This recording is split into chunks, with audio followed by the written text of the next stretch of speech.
chapter 1. Love righteousness, all you who are judges of the earth.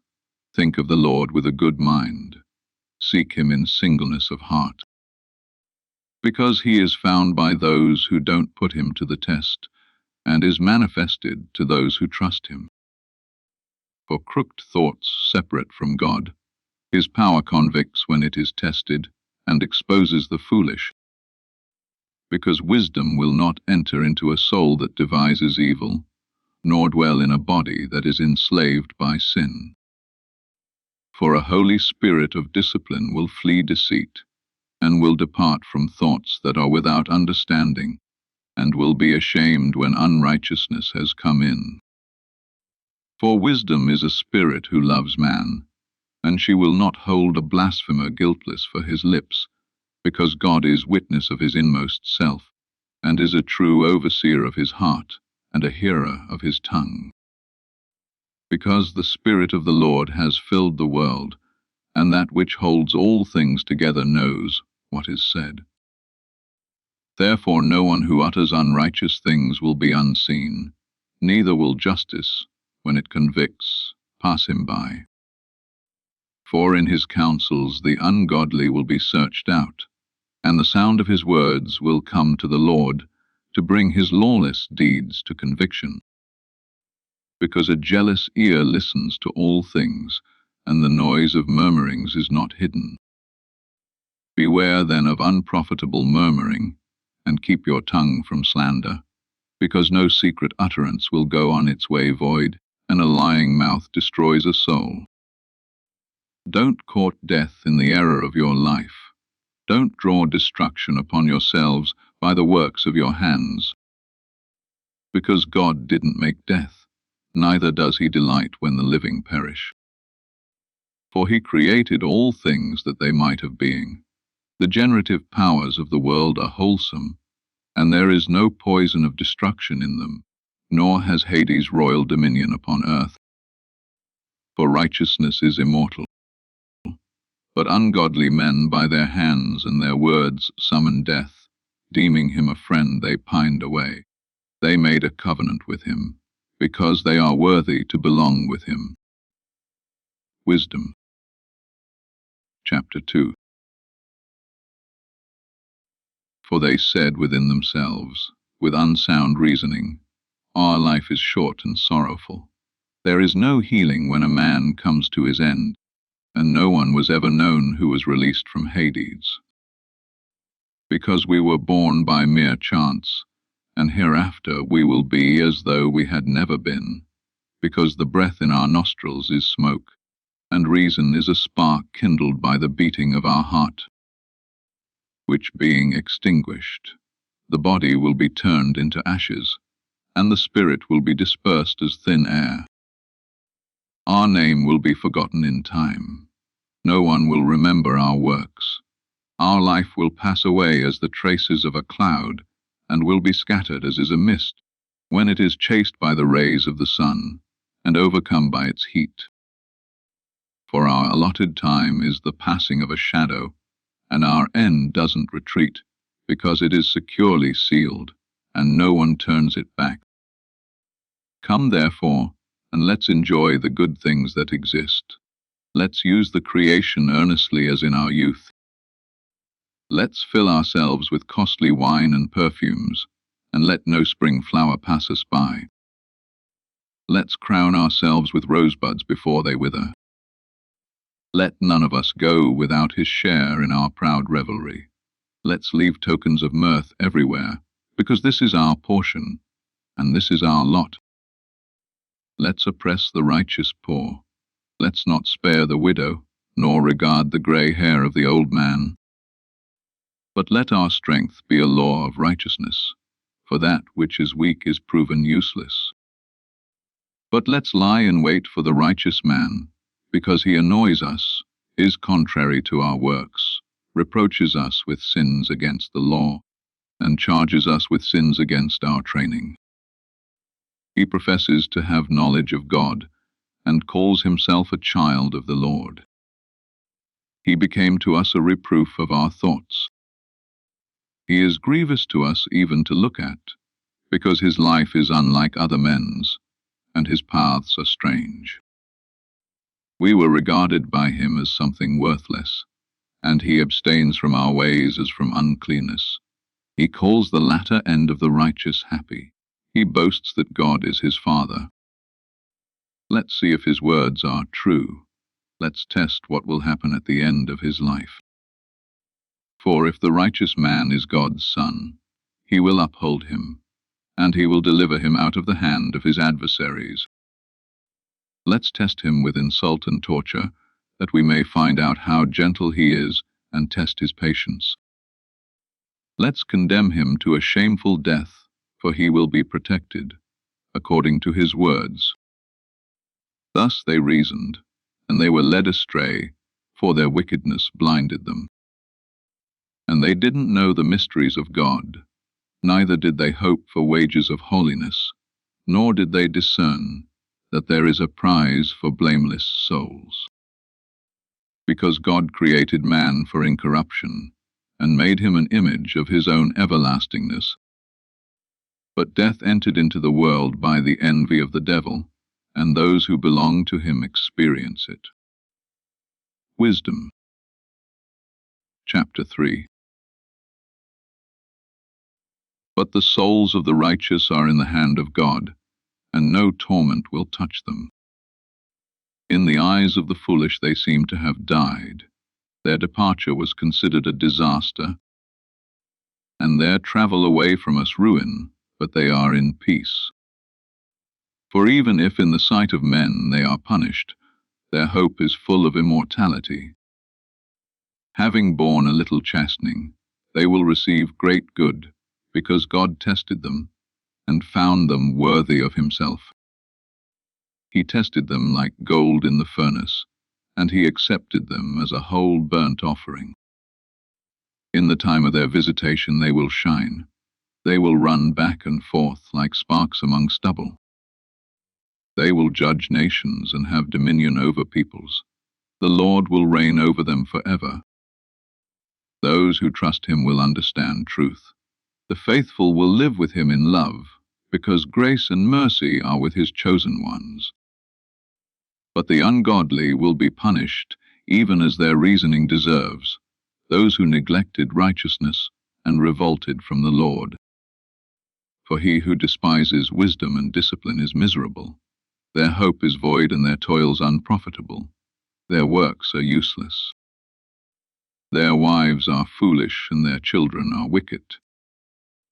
Their descendants are cursed. For the barren woman who is undefiled is happy, she who has not conceived in transgression. She will have fruit when God examines souls.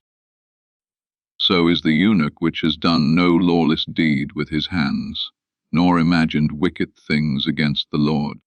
For a precious gift will be given to him for his faithfulness, and a delightful inheritance in the Lord's sanctuary. For good labors have fruit of great renown. The root of understanding can't fail. But children of adulterers will not come to maturity. The seed of an unlawful union will vanish away. For if they live long, they will not be esteemed, and in the end, their old age will be without honor. If they die young, they will have no hope nor consolation in the day of judgment. For the end of an unrighteous generation is always grievous. Wisdom. Chapter 4. It is better to be childless with virtue, for immortality is in the memory of virtue, because it is recognized both before God and before men. When it is present, people imitate it. They long after it when it has departed. Throughout all time it marches, crowned in triumph, victorious in the competition for the prizes that are undefiled. But the multiplying brood of the ungodly will be of no profit, and their illegitimate offshoots won't take deep root, nor will they establish a sure hold. For even if they grow branches and flourish for a season, standing unsure, they will be shaken by the wind. They will be uprooted by the violence of winds. Their branches will be broken off before they come to maturity. Their fruit will be useless, never ripe to eat, and fit for nothing. For unlawfully conceived children are witnesses of wickedness against parents when they are investigated. But a righteous man, even if he dies before his time, will be at rest. For honorable old age is not that which stands in length of time, nor is its measure given by number of years.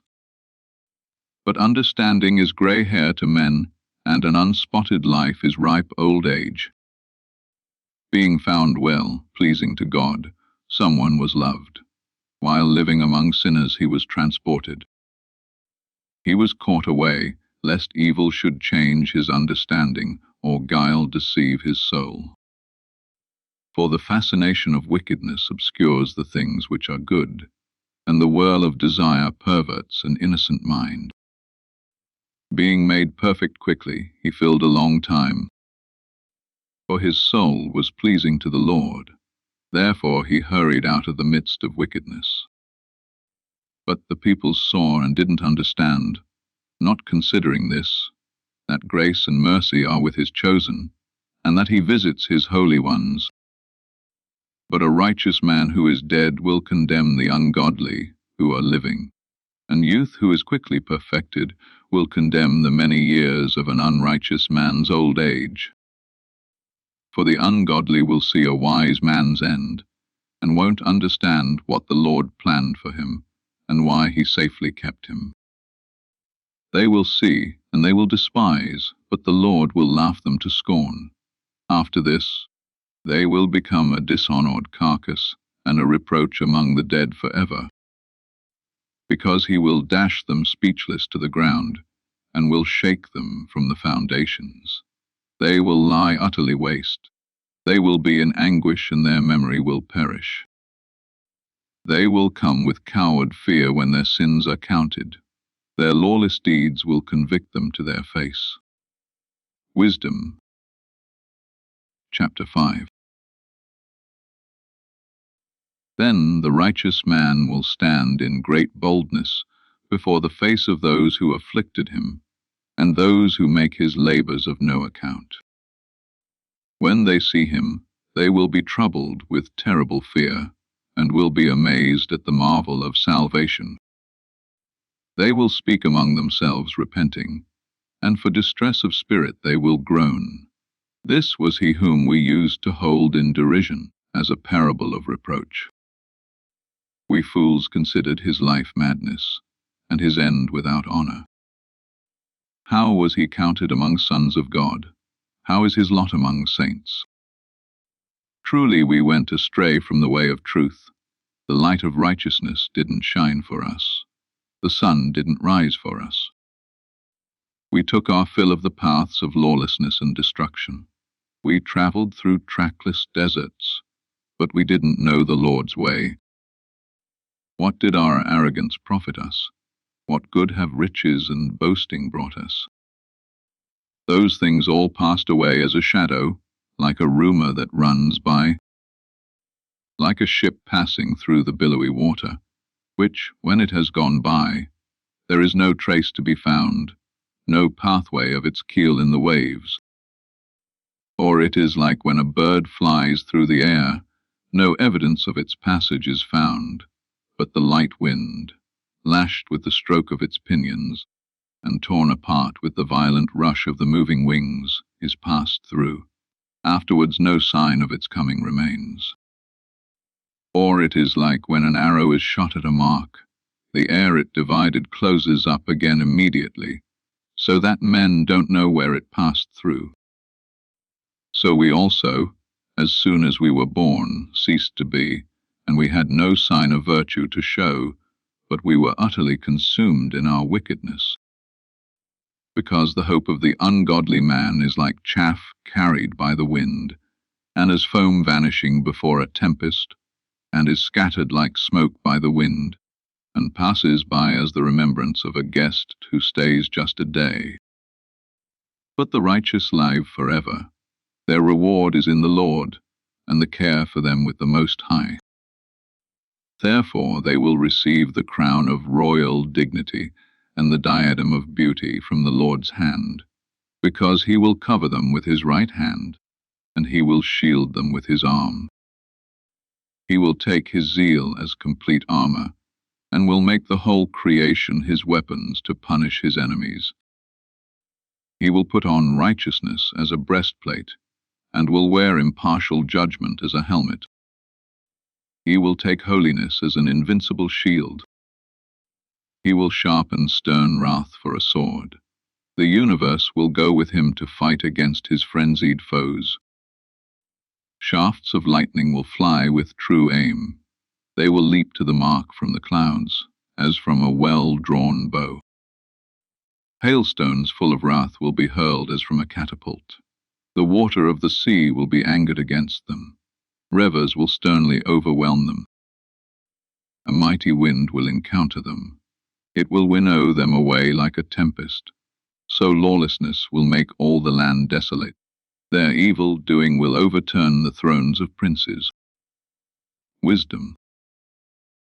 Chapter 6. Hear therefore, you kings, and understand. Learn, you judges of the ends of the earth. Give ear, you rulers who have dominion over many people, and make your boast in multitudes of nations. Because your dominion was given to you from the Lord, and your sovereignty from the Most High. He will search out your works, and will inquire about your plans. Because being officers of his kingdom, you didn't judge rightly, nor did you keep the law, nor did you walk according to God's counsel. He will come upon you awfully and swiftly, because a stern judgment comes on those who are in high places. For the man of low estate may be pardoned in mercy, but mighty men will be mightily tested. For the sovereign Lord of all will not be impressed with anyone, neither will he show deference to greatness, because it is he who made both small and great, and cares about them all. But the scrutiny that comes upon the powerful is strict. Therefore my words are to you, O princes, that you may learn wisdom and not fall away. For those who have kept the things that are holy in holiness will be made holy. Those who have been taught them will find what to say in defense. Therefore set your desire on my words. Long for them, and you princes will be instructed. Wisdom is radiant and doesn't fade away, and is easily seen by those who love her, and found by those who seek her. She anticipates those who desire her, making herself known. He who rises up early to seek her won't have difficulty, for he will find her sitting at his gates. For to think upon her is perfection of understanding, and he who watches for her will quickly be free from care.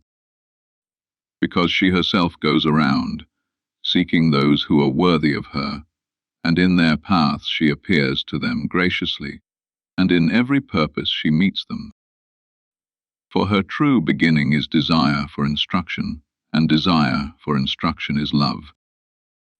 And love is observance of her laws. To give heed to her laws confirms immortality.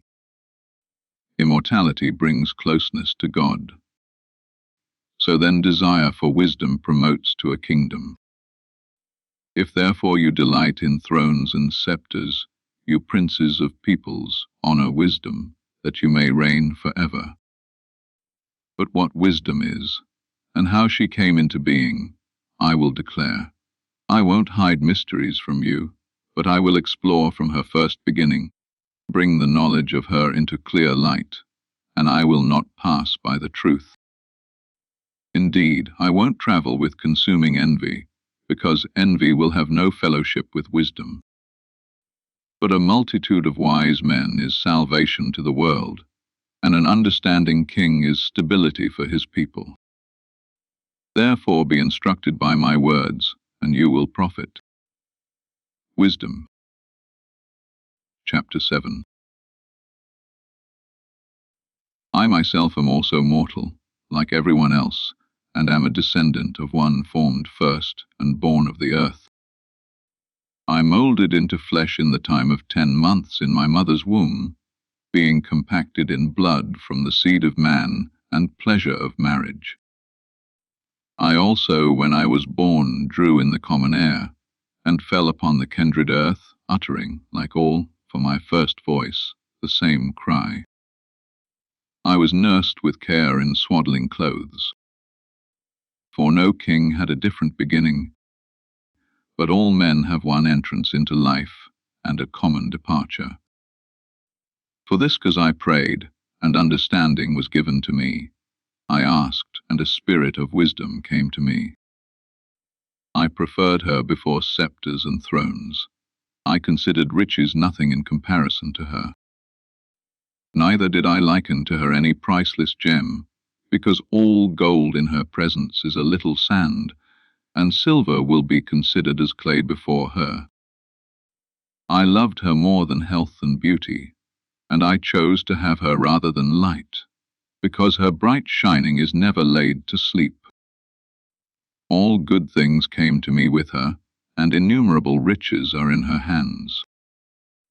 And I rejoiced over them all because wisdom leads them, although I didn't know that she was their mother. As I learned without guile, I impart without grudging. I don't hide her riches. For she is a treasure for men that doesn't fail, and those who use it obtain friendship with God, commended by the gifts which they present through discipline. But may God grant that I may speak his judgment, and to conceive thoughts worthy of what has been given me, because he is one who guides even wisdom, and who corrects the wise. For both we and our words are in his hand, with all understanding and skill in various crafts. For he himself gave me an unerring knowledge of the things that are, to know the structure of the universe, and the operation of the elements, the beginning, end, and middle of times, the alternations of the solstices and the changes of seasons, the circuits of years and the positions of stars, the natures of living creatures and the raging of wild beasts, the violence of winds and the thoughts of men, the diversities of plants and the virtues of roots. All things that are either secret or manifest I learned. For wisdom, that is the architect of all things, taught me. For there is in her a spirit that is quick to understand, holy, unique, manifold, subtle, freely moving, clear in utterance, unpolluted, distinct, invulnerable, loving what is good, keen, unhindered. Beneficent, loving toward man, steadfast, sure, free from care, all-powerful, all-surveying, and penetrating through all spirits that are quick to understand, pure, most subtle. For wisdom is more mobile than any motion. Yes, she pervades and penetrates all things by reason of her purity. For she is a breath of the power of God, and a pure emanation of the glory of the Almighty. Therefore nothing defiled can find entrance into her. For she is a reflection of everlasting light, an unspotted mirror of the working of God, and an image of his goodness. Although she is one, she has power to do all things. Remaining in herself, she renews all things. From generation to generation passing into holy souls, she makes friends of God and prophets. For God loves nothing as much as one who dwells with wisdom. For she is fairer than the sun, and above all the constellations of the stars. She is better than light. For daylight yields to night, but evil does not prevail against wisdom. Wisdom. Chapter 8. But she reaches from one end to the other with full strength, and orders all things well. I loved her and sought her from my youth. I sought to take her for my bride. I became enamored by her beauty.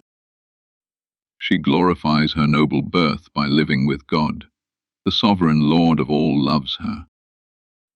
For she is initiated into the knowledge of God, and she chooses his works. But if riches are a desired possession in life, what is richer than wisdom, which makes all things. And if understanding is effective, who more than wisdom is an architect of the things that exist? If a man loves righteousness, the fruits of wisdom's labor are virtues, for she teaches soberness, understanding, righteousness, and courage. There is nothing in life more profitable for people than these. And if anyone longs for wide experience, she knows the things of old, and infers the things to come. She understands subtleties of speeches and interpretations of dark sayings. She foresees signs and wonders, and the issues of seasons and times. Therefore I determined to take her to live with me, knowing that she is one who would give me good counsel, and encourage me in cares and grief. Because of her, I will have glory among multitudes, and honor in the sight of elders, though I am young. I will be found keen when I give judgment. I will be admired in the presence of rulers. When I am silent, they will wait for me. When I open my lips, they will heed what I say. If I continue speaking, they will put their hands on their mouths. Because of her, I will have immortality, and leave behind an eternal memory to those who come after me. I will govern peoples. Nations will be subjected to me. Dreaded monarchs will fear me when they hear of me. Among the people, I will show myself to be good and courageous in war. When I come into my house, I will find rest with her, for conversation with her has no bitterness, and living with her has no pain, but gladness and joy. When I considered these things in myself, and thought in my heart how immortality is in kinship to wisdom, and in her friendship is good delight, and in the labors of her hands is wealth that doesn't fail, and understanding is in her companionship, and great renown in having fellowship with her words, I went about seeking how to take her to myself. Now I was a clever child and received a good soul. Or rather, being good, I came into an undefiled body. But perceiving that I could not otherwise possess wisdom, unless God gave her to me, yes, and to know and understand by whom the grace is given, I pleaded with the Lord and implored him, and with my whole heart I said, Wisdom. Chapter 9. O God of my ancestors and Lord of mercy, who made all things by your word, and by your wisdom you formed man, that he should have dominion over the creatures that were made by you, and rule the world in holiness and righteousness, and execute judgment in uprightness of soul. Give me wisdom, her who sits by you on your thrones. Don't reject me from among your servants, because I am your servant and the son of your handmaid, a weak and short-lived man, with little power to understand judgment and laws. For even if a man is perfect among the sons of men, if the wisdom that comes from you is not with him, he will count for nothing. You chose me to be king of your people, and a judge for your sons and daughters. You gave a command to build a sanctuary on your holy mountain, and an altar in the city where you live, a copy of the holy tent which you prepared from the beginning. Wisdom is with you and knows your works, and was present when you were making the world, and understands what is pleasing in your eyes, and what is right according to your commandments. Send her from the holy heavens, and ask her to come from the throne of your glory, that being present with me she may work, and I may learn what pleases you well. For she knows all things and understands, and she will guide me prudently in my actions. She will guard me in her glory. So my works will be acceptable. I will judge your people righteously, and I will be worthy of my Father's throne. For what man will know the counsel of God, or who will conceive what the Lord wills? For the thoughts of mortals are unstable, and our plans are prone to fail. For a corruptible body weighs down the soul. The earthy tent burdens a mind that is full of cares. We can hardly guess the things that are on earth, and we find the things that are close at hand with labor. But who has traced out the things that are in the heavens? Who gained knowledge of your counsel, unless you gave wisdom, and sent your Holy Spirit from on high? It was thus that the ways of those who are on earth were corrected, and men were taught the things that are pleasing to you. They were saved through wisdom. Wisdom. Chapter 10.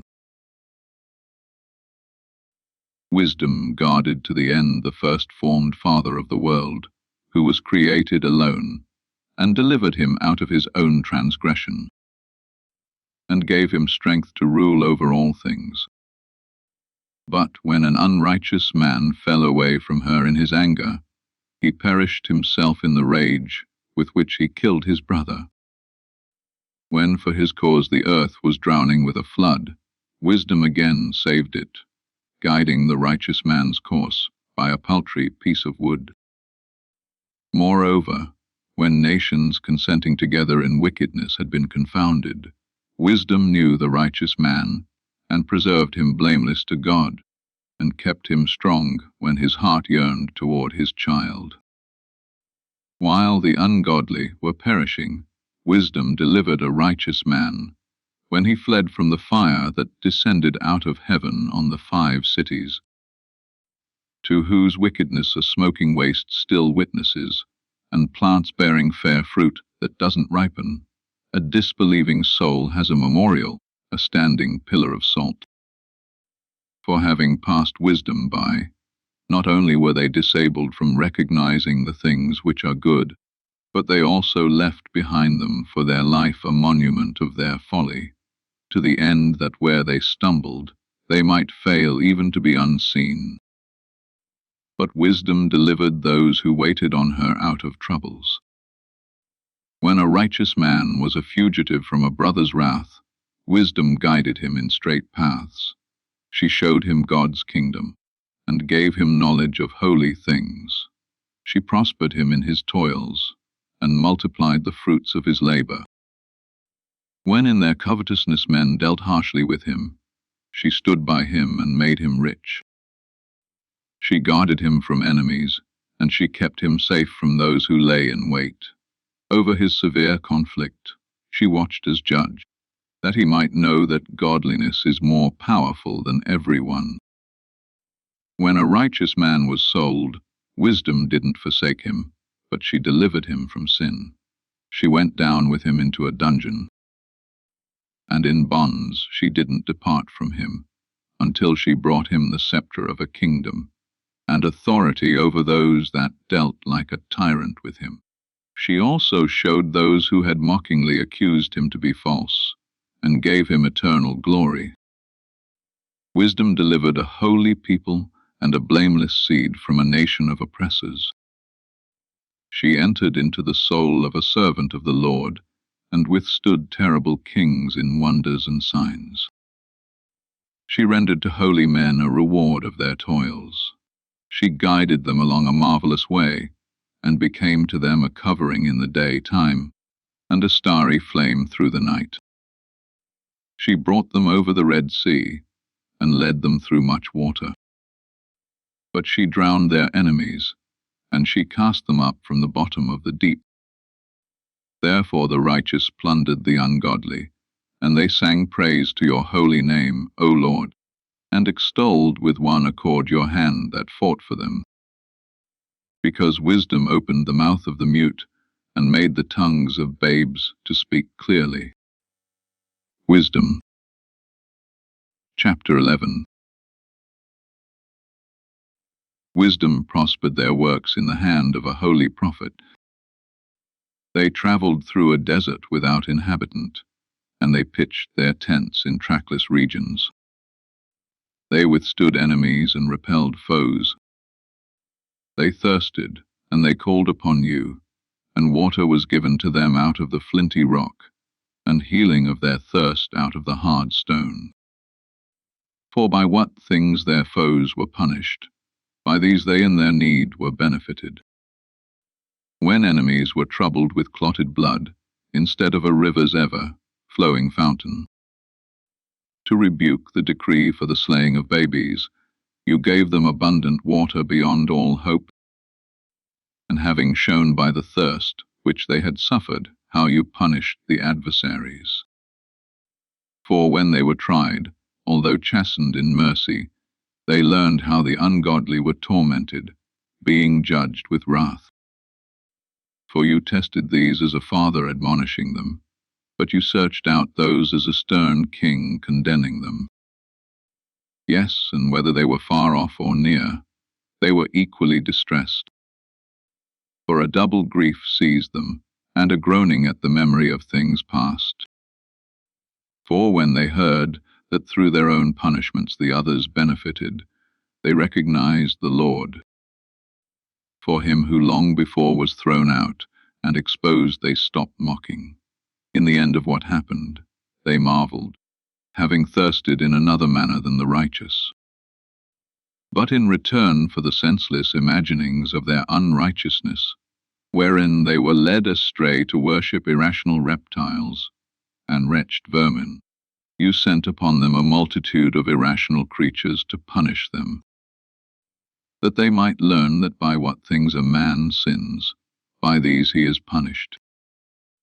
For your all-powerful hand that created the world out of formless matter didn't lack means to send upon them a multitude of bears, fierce lions, or newly created and unknown wild beasts, full of rage, either breathing out a blast of fiery breath, or belching out smoke, or flashing dreadful sparks from their eyes, which had power not only to consume them by their violence, but to destroy them even by the terror of their sight. Yes, and without these they might have fallen by a single breath, being pursued by justice, and scattered abroad by the breath of your power, but you arranged all things by measure, number, and weight. For to be greatly strong is yours at all times. Who could withstand the might of your arm? Because the whole world before you is as a grain in a balance, and as a drop of dew that comes down upon the earth in the morning. But you have mercy on all men, because you have power to do all things, and you overlook the sins of men to the end that they may repent. For you love all things that are, and abhor none of the things which you made, for you never would have formed anything if you hated it. How would anything have endured unless you had willed it? Or that which was not called by you, how would it have been preserved? But you spare all things, because they are yours, O sovereign Lord, you who love the living. Wisdom. Chapter 12. For your incorruptible spirit is in all things. Therefore you convict little by little those who fall from the right way, and, putting them in remembrance by the things wherein they sin, you admonish them, that escaping from their wickedness they may believe in you, O Lord. For truly the old inhabitants of your holy land, hating them because they practiced detestable works of enchantments and unholy rites, merciless slaughters of children, and sacrificial banquets of men's flesh and of blood, allies in an impious fellowship, and murderers of their own helpless babes, it was your counsel to destroy by the hands of our fathers, that the land which in your sight is most precious of all might receive a worthy colony of God's servants. Nevertheless you even spared these as men, and you sent hornets as forerunners of your army, to cause them to perish little by little. Not that you were unable to subdue the ungodly under the hand of the righteous in battle, or by terrible beasts, or by a stern word to make away with them at once. But judging them little by little you gave them a chance to repent, not being ignorant that their nature by birth was evil, their wickedness inborn, and that their manner of thought would never be changed. For they were a cursed seed from the beginning. It wasn't through fear of any that you left them unpunished for their sins. For who will say, "What have you done?" Or, "Who will withstand your judgment?" Who will accuse you for the perishing of nations which you caused? Or who will come and stand before you as an avenger for unrighteous men? For there isn't any God beside you that cares for all, that you might show that you didn't judge unrighteously. No king or prince will be able to confront you about those whom you have punished. But being righteous, you rule all things righteously, deeming it a thing alien from your power to condemn one who doesn't deserve to be punished. For your strength is the source of righteousness, and your sovereignty over all makes you to forbear all. For when men don't believe that you are perfect in power, you show your strength, and in dealing with those who think this, you confuse their boldness. But you, being sovereign in strength, judge in gentleness, and with great forbearance you govern us, for the power is yours whenever you desire it. But you taught your people by such works as these, how the righteous must be kind. You made your sons to have good hope, because you give repentance when men have sinned. For if on those who were enemies of your servants and deserving of death, you took vengeance with so great deliberation and indulgence, giving them times and opportunities when they might escape from their wickedness, with how great care you judged your sons, to whose fathers you gave oaths and covenants of good promises. Therefore, while you chasten us, you scourge our enemies 10,000 times more, to the intent that we may ponder your goodness when we judge, and when we are judged may look for mercy. Therefore also the unrighteous that lived in a life of folly, you tormented through their own abominations. For truly they went astray very far in the ways of error, taking as gods those animals which even among their enemies were held in dishonor, deceived like foolish babes. Therefore, as to unreasoning children, you sent your judgment to mock them. But those who would not be admonished by mild correction will experience the deserved judgment of God.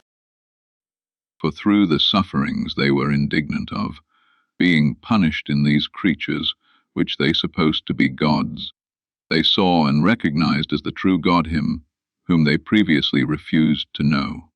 Therefore also the result of extreme condemnation came upon them. Wisdom. Chapter 13. For truly all men who had no perception of God were foolish by nature, and didn't gain power to know him, who exists from the good things that are seen. They didn't recognize the architect from his works. But they thought that either fire, or wind, or swift air, or circling stars, or raging water, or luminaries of heaven were gods that rule the world. If it was through delight in their beauty that they took them to be gods, let them know how much better their sovereign Lord is than these, for the first author of beauty created them. But if it was through astonishment at their power and influence, then let them understand from them how much more powerful he who formed them is. For from the greatness of the beauty of created things, mankind forms the corresponding perception of their Maker. But yet for these men there is but small blame, for they too perhaps go astray while they are seeking God and desiring to find him.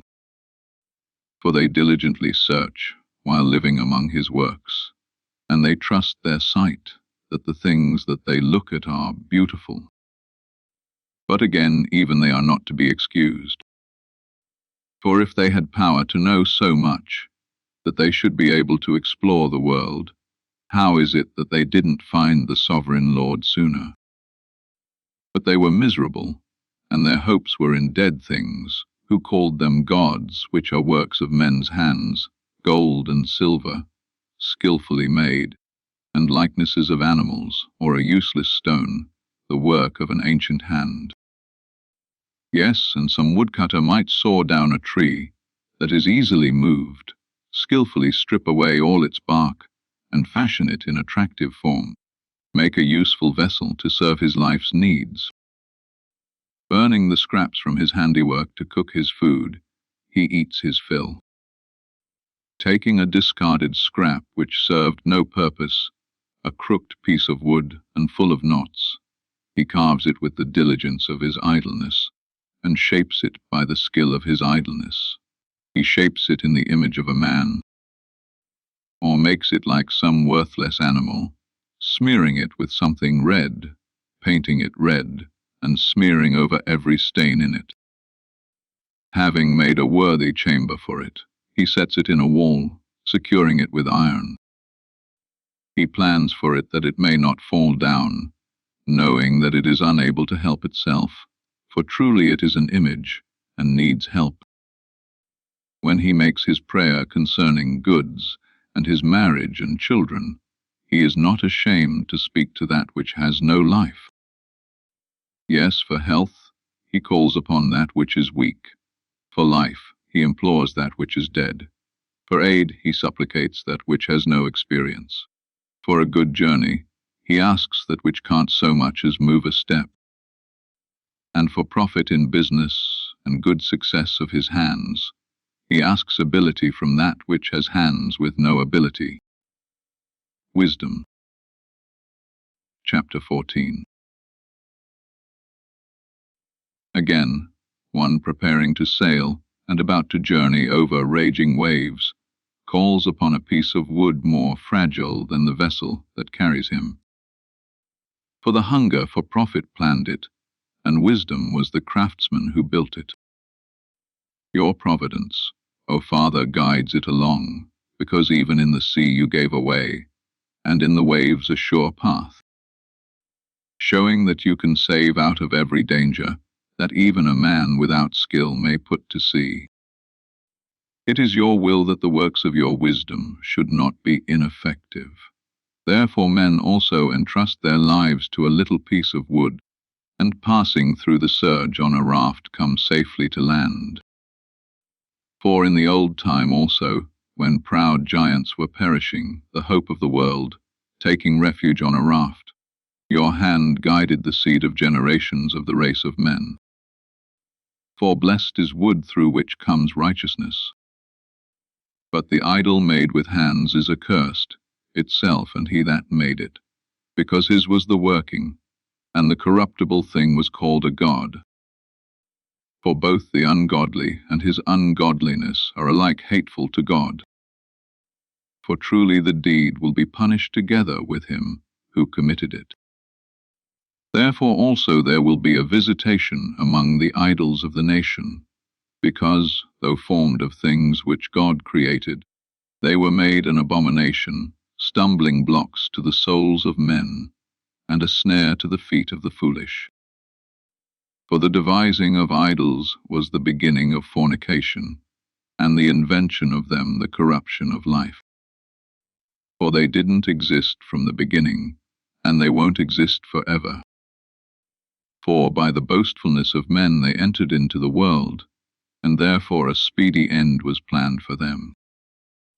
For a father warned with untimely grief, making an image of the child quickly taken away, now honored him as a god, which was then a dead human being, and delivered to those that were under him mysteries and solemn rites.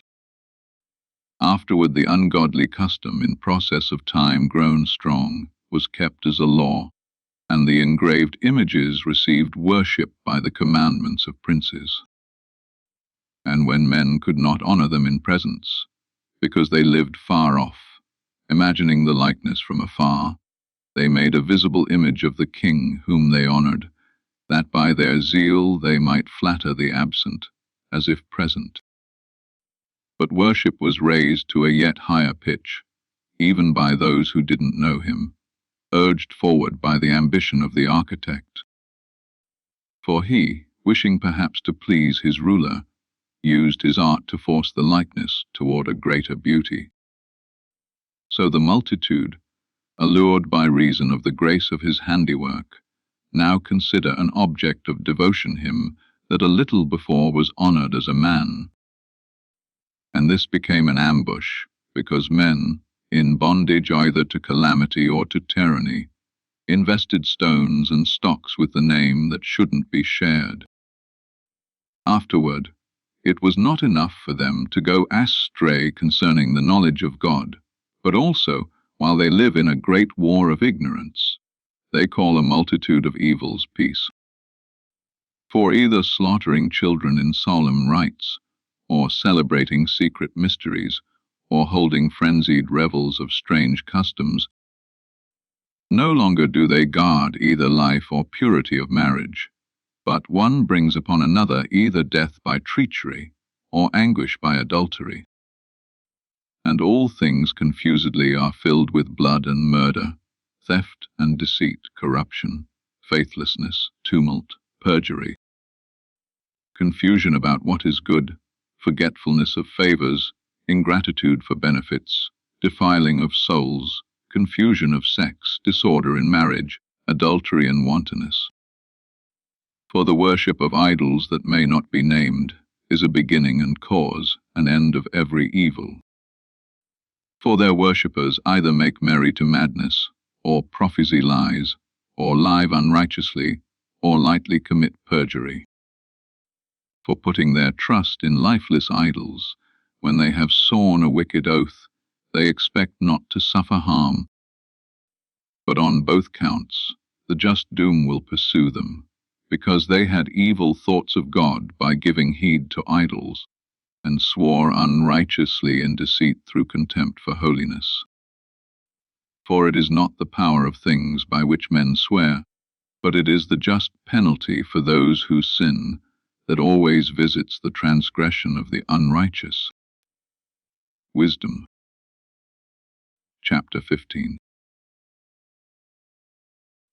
But you, our God, are gracious and true, patient, and in mercy ordering all things. For even if we sin, we are yours, knowing your dominion, but we will not sin, knowing that we have been accounted yours. For to be acquainted with you is perfect righteousness, and to know your dominion is the root of immortality. For we weren't led astray by any evil plan of men's, nor yet by painters' fruitless labor, a form stained with varied colors, the sight of which leads fools into lust. Their desire is for the breathless form of a dead image. Lovers of evil things, and worthy of such hopes, are those who make desire and worship them.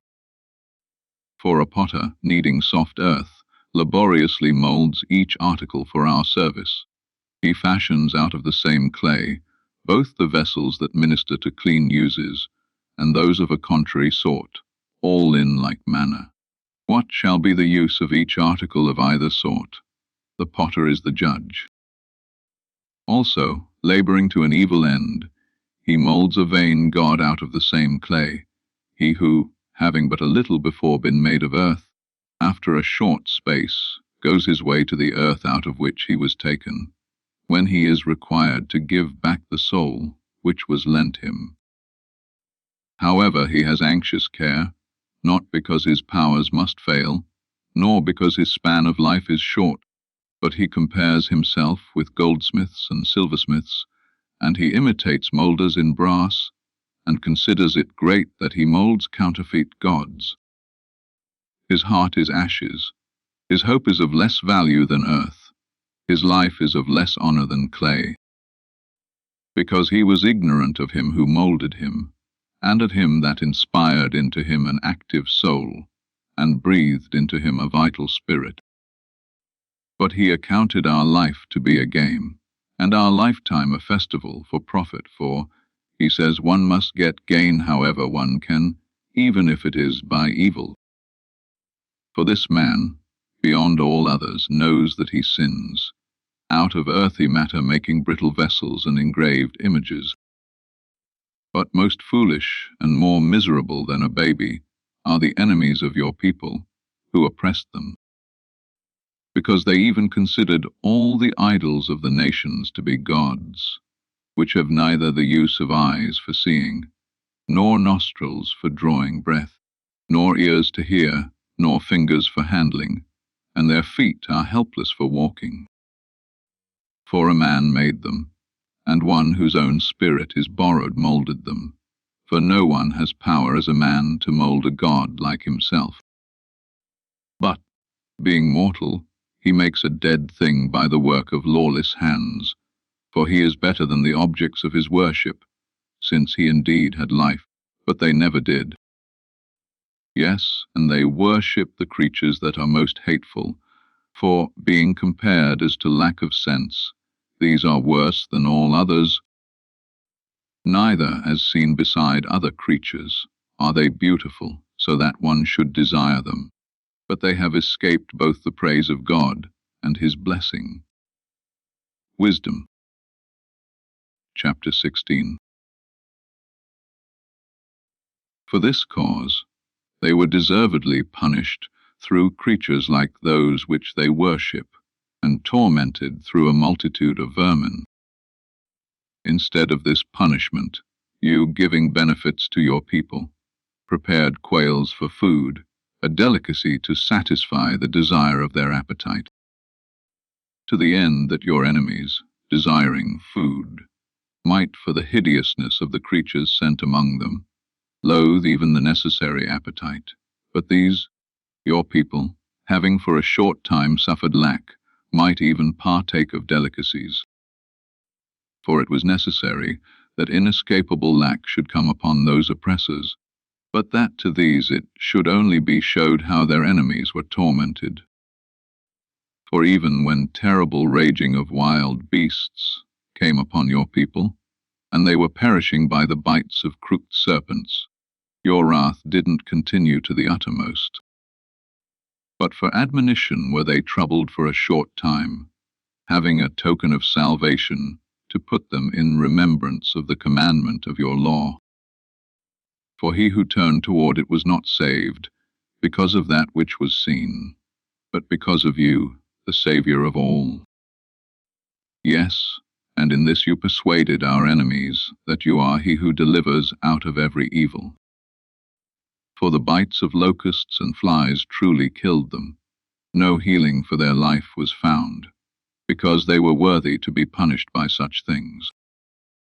But your children weren't overcome by the very fangs of venomous dragons, for your mercy passed by where they were and healed them. For they were bitten to put them in remembrance of your oracles, and were quickly saved, lest, falling into deep forgetfulness, they should become unable to respond to your kindness. For truly it was neither herb nor poultice that cured them, but your word, O Lord, which heals all people. For you have authority over life and death, and you lead down to the gates of Hades, and lead up again. But though a man kills by his wickedness, he can't retrieve the spirit that has departed or release the imprisoned soul. But it is not possible to escape your hand. For ungodly men, refusing to know you, were scourged in the strength of your arm, pursued with strange rains and hails and relentless storms, and utterly consumed with fire. For what was most marvelous in the water which quenches all things, the fire burned hotter, for the world fights for the righteous.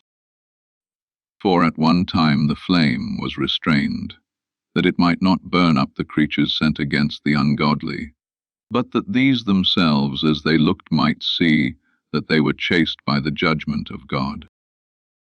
At another time, even in the midst of water, it burns more intensely than fire, that it may destroy the produce of an unrighteous land. Instead of these things, you gave your people angels food to eat, and you provided ready to eat bread for them from heaven without toil, having the virtue of every pleasant flavor and agreeable to every taste. For your nature showed your sweetness toward your children, while that bread, serving the desire of the eater, changed itself according to every man's choice. But snow and ice endured fire, and didn't melt, that people might know that fire was destroying the fruits of the enemies, burning in the hail and flashing in the rains, and that this fire again, in order that righteous people may be nourished, has even forgotten its own power. For the creation, ministering to you, its Maker, strains its force against the unrighteous for punishment and in kindness, slackens it on behalf of those who trust in you. Therefore at that time also, converting itself into all forms, it ministered to your all-nourishing bounty, according to the desire of those who had need, that your children, whom you loved, O Lord, might learn that it is not the growth of crops that nourishes a man, but that your word preserves those who trust you. For that which was not destroyed by fire melted away when it was simply warmed by a faint sunbeam, that it might be known that we must rise before the sun to give you thanks, and must pray to you at the dawning of the light. For the hope of the unthankful will melt as the winter's hoar frost, and will flow away as water that has no use. Wisdom. Chapter 17.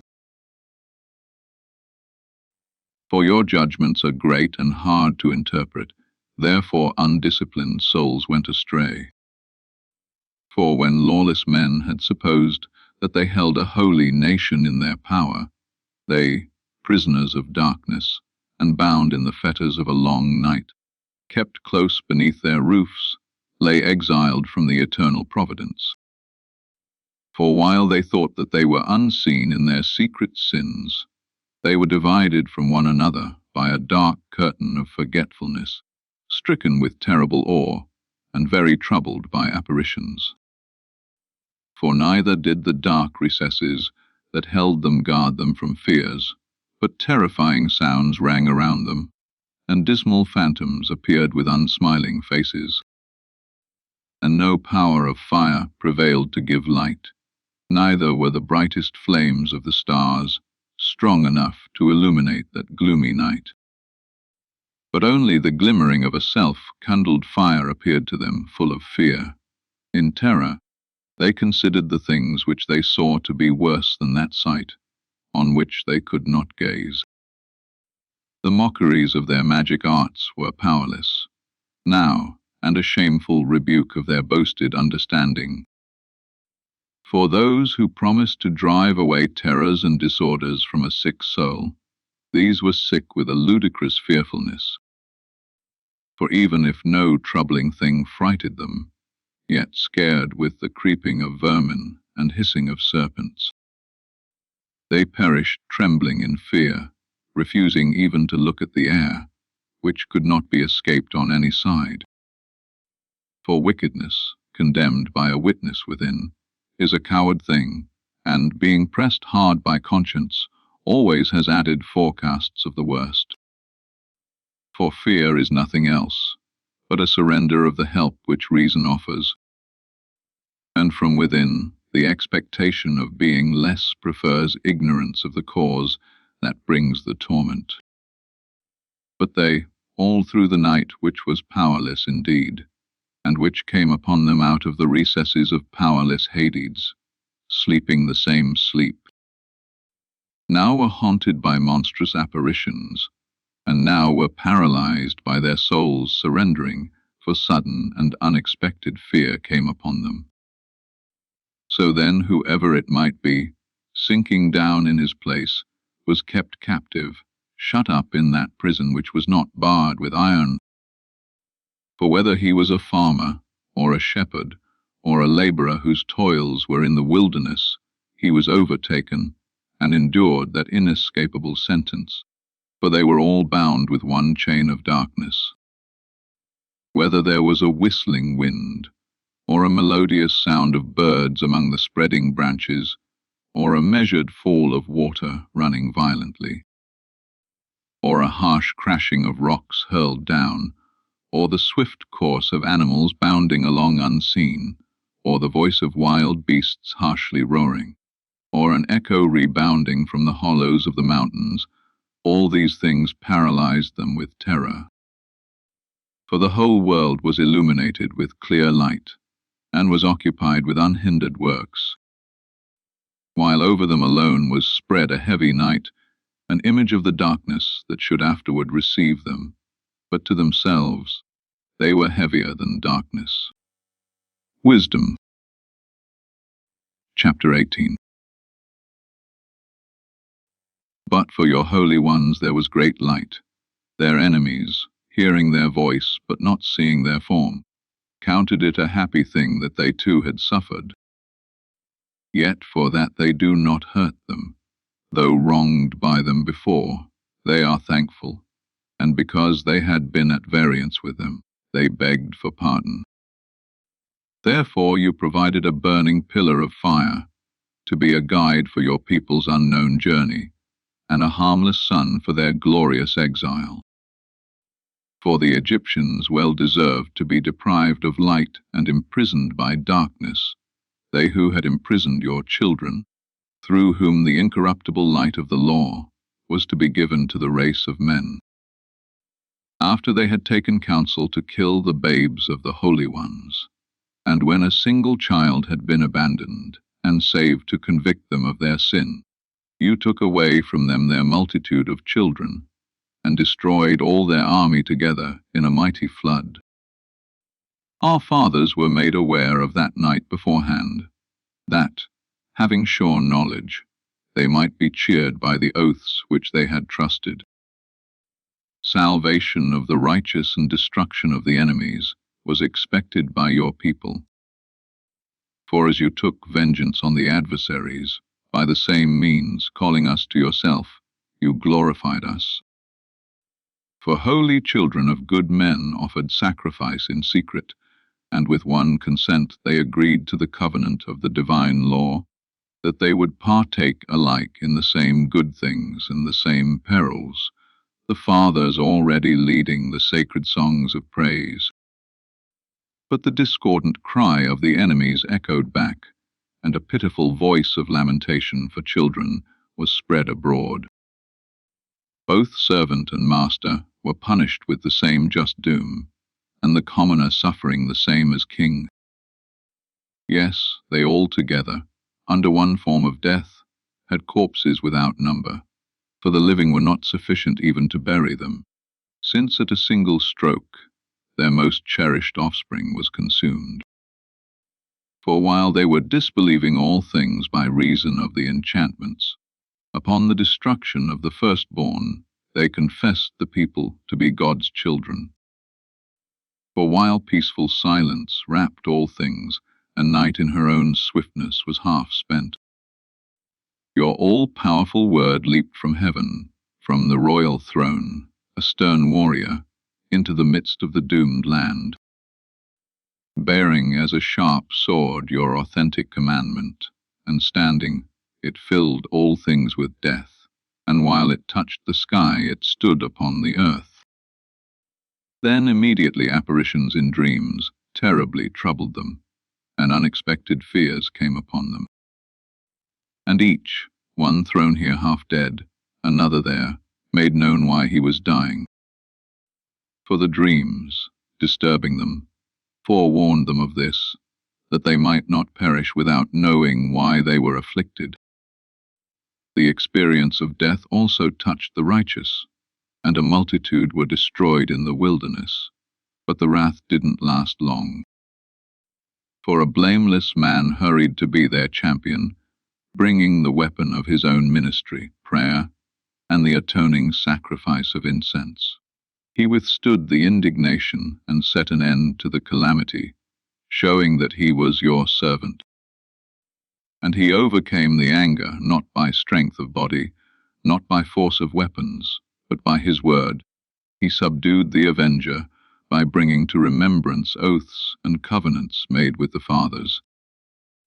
For when the dead had already fallen in heaps one upon another, he intervened and stopped the wrath and cut off its way to the living. For the whole world was pictured on his long robe, and the glories of the fathers were upon the engraving of the 4 rows of precious stones, and your majesty was upon the diadem on his head. The destroyer yielded to these, and they feared, for it was enough only to test the wrath. Wisdom. Chapter 19. But indignation without mercy came upon the ungodly to the end, for God also foreknew their future, how, having changed their minds to let your people go, and having sped them eagerly on their way, they would change their minds and pursue them. For while they were yet in the midst of their mourning, and lamenting at the graves of the dead, they made another foolish decision, and pursued as fugitives those whom they had begged to leave and driven out.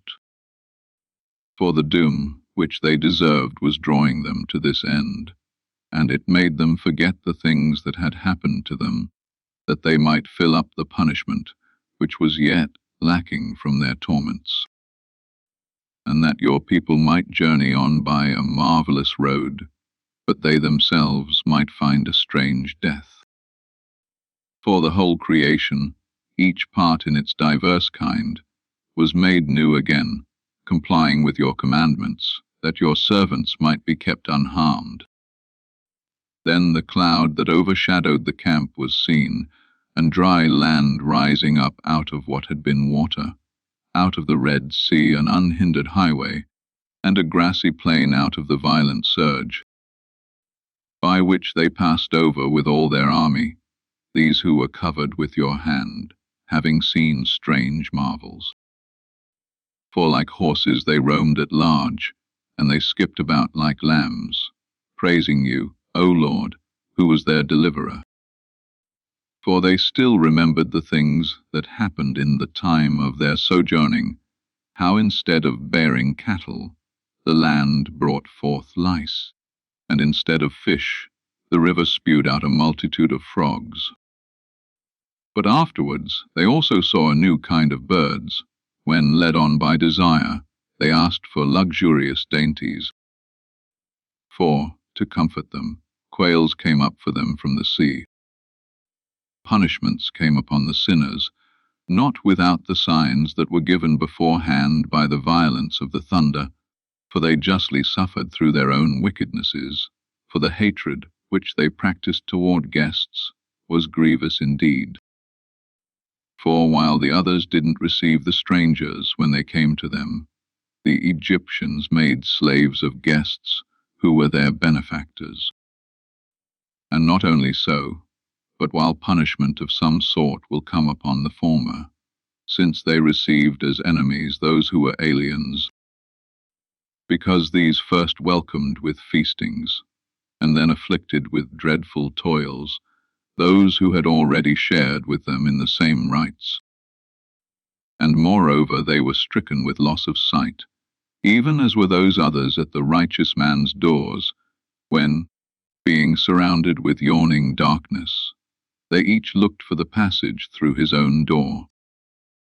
For as the notes of a lute vary the character of the rhythm, even so the elements, changing their order one with another, continuing always in its sound, as may clearly be conjectured from the sight of the things that have happened. For creatures of the dry land were turned into creatures of the waters, and creatures that swim moved upon the land. Fire kept the mastery of its own power in water, and water forgot its quenching nature.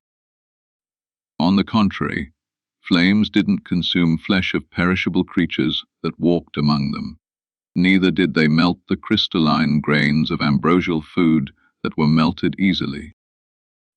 For in all things, O Lord, you magnified your people, and you glorified them and didn't lightly regard them, standing by their side in every time and place.